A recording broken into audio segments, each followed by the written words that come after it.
My name is Bethany. I'm a second-year medical student at Kansas City University, currently on the Kansas City campus.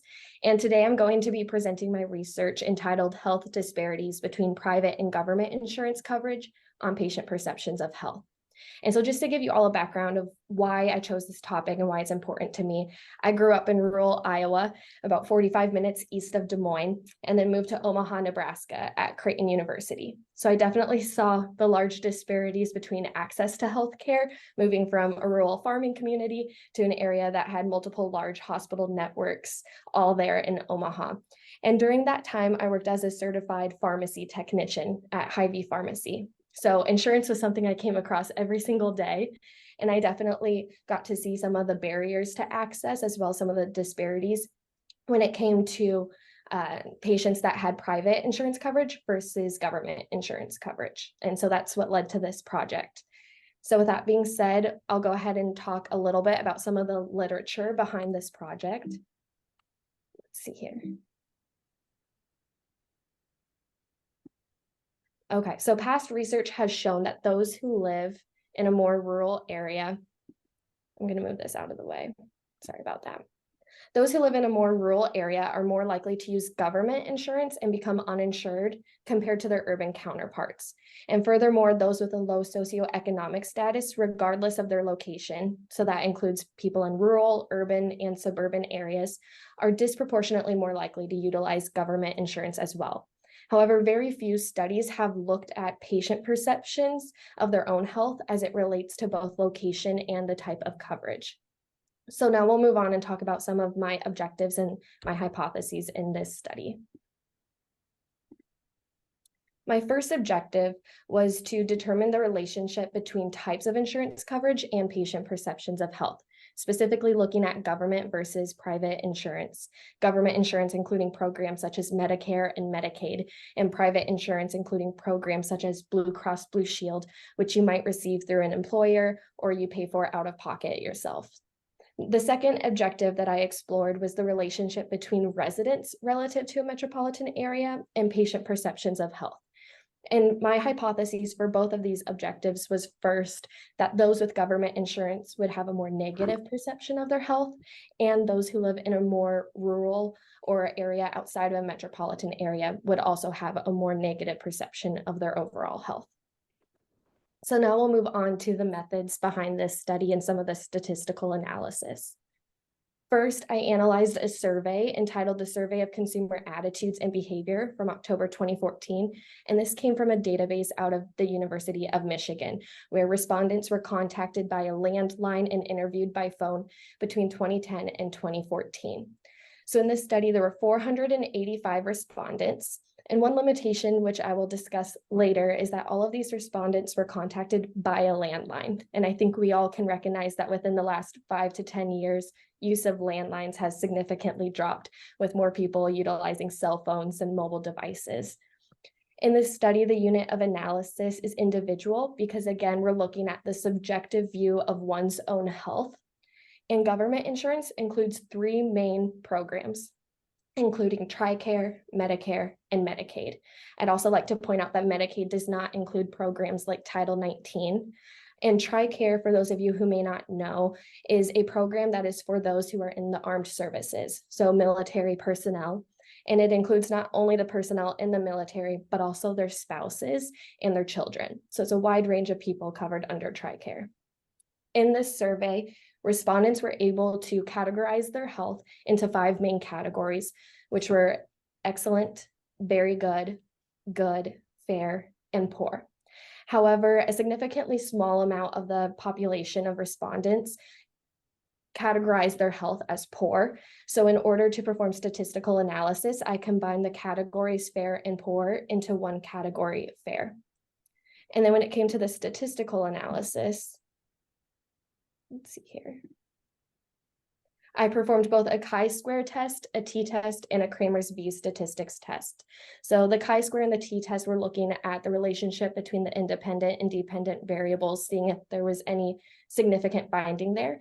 And then I performed the Kramer's B statistical test in order to determine the strength of the relationship between those independent and dependent variables. And now we'll move on to my first objective, which was looking at those with different types of insurance coverage and the perceptions of health.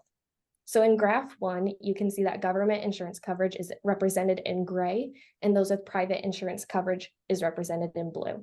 And there's a significant difference between both types of coverage, with those who have government coverage significantly leaning towards the right with a rightmost shift. About 58% of the respondents rated their health more negatively, categorizing it in the good and fair categories, while those with private insurance coverage had a more leftmost shift with more positive categories of health. About 66% of the respondents rated their health as excellent or very good.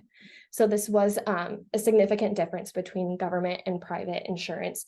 And when I performed my t-test, I had a p-value of 0.0000. So there is a very strong correlation between types of insurance coverage and perceptions of health.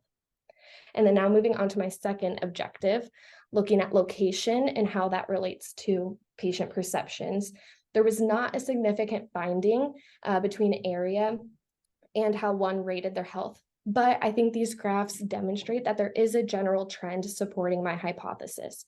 When you look at an area that is not within a center city, there tends to be a general shift to the right, with the more negative categories having a larger percentage of respondents compared to those within a center city seems more widely distributed. When you look again at an area that is suburban, there tends to be a more left shift into more positive categories of health versus outside of a metropolitan area. But again, this is not statistically significant. When I performed my Kramer's V statistical analysis, I had a V value of 0.1089, which is a very weak association. So I'd like to move on and just kind of summarize for you all the findings in this study, which was that those with government insurance have more poor perceptions of their health, while those with private insurance tend to have more positive perceptions of their health. And there was not a significant difference between region and perceptions of health in this particular study. Some of the limitations and co-founding factors in this study are also discussed here. One that I would like to bring to your attention is Medicare. Medicare requires that participants be 65 or older or have significant chronic diseases or comorbidities.